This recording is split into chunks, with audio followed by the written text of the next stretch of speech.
This video is part of the course that is Microservices with Spring Boot and Spring Cloud. Link for the course is given in the description. Hello and welcome back. In this lecture, we will see what is microservice. So let's divide this micro and service. That means small service, or you can say small Spring Boot application.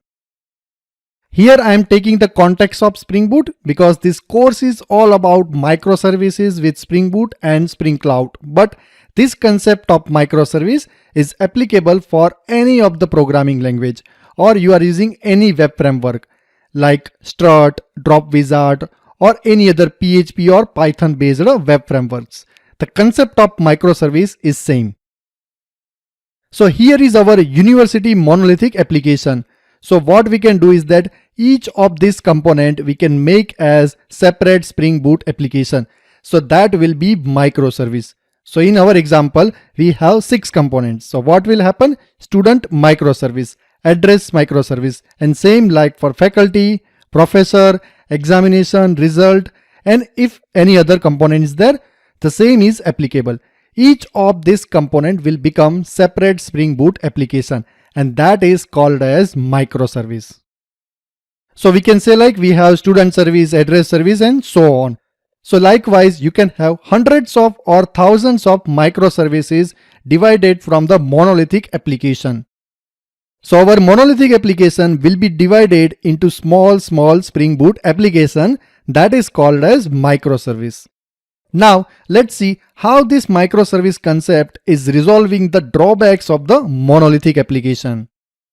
So the first is code complexity. So what happens now? We have small Spring Boot applications, right? So we have small code base in the particular microservice. So it is very easy to handle for the developer or for the team who is working on that particular microservice.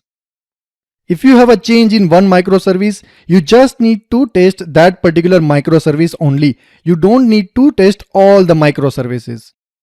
So each developer or the team of the developers can focus on the different microservices. Now let's come to the second drawback of monolithic application, and that is tight coupling of the components. Now here in the microservice architecture, what happens? We have small Spring Boot applications, right, running separately. So what happens? Say your student service is down, then your examination and result service will not have any impact. Those services are still running. So what happens in monolithic application? Your complete application is going down, while here what happens? Just one microservice is going down, but others are running. So you can focus on the particular service that is down and you can bring it up. Till then, other microservices are running and are in function mode. So here in microservice architecture, you don't have tight coupling between the microservices. The third is scalability. So say for example, at the registration time, you can scale up the student service to handle the huge traffic. You don't need to scale other microservices like address, faculty, examination, or result, or so on.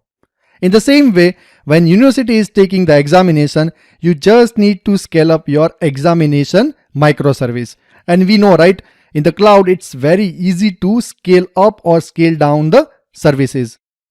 Doesn't matter if you are using Amazon Cloud, Microsoft Azure, or Pivotal Cloud Foundry, or any other cloud platform.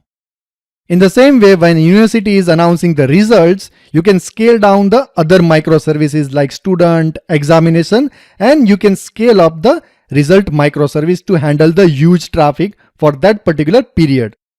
So here you are not scaling up and scaling down all the microservices. What happens in the monolithic? You need to scale up complete application. So all the components. So here in the case of microservice architecture, you are just scaling up and scaling down the particular microservices. And by that you are saving the cost. Because we know, right, that increasing the instances will cost you. So these are the advantages of the microservice over the monolithic application. If you like the video, then please subscribe to the channel, hit the notification bell, like the video, do comment in the comment section, and share with your friends. Do you want to learn microservices with Spring Cloud? If yes, then I am having complete course on it.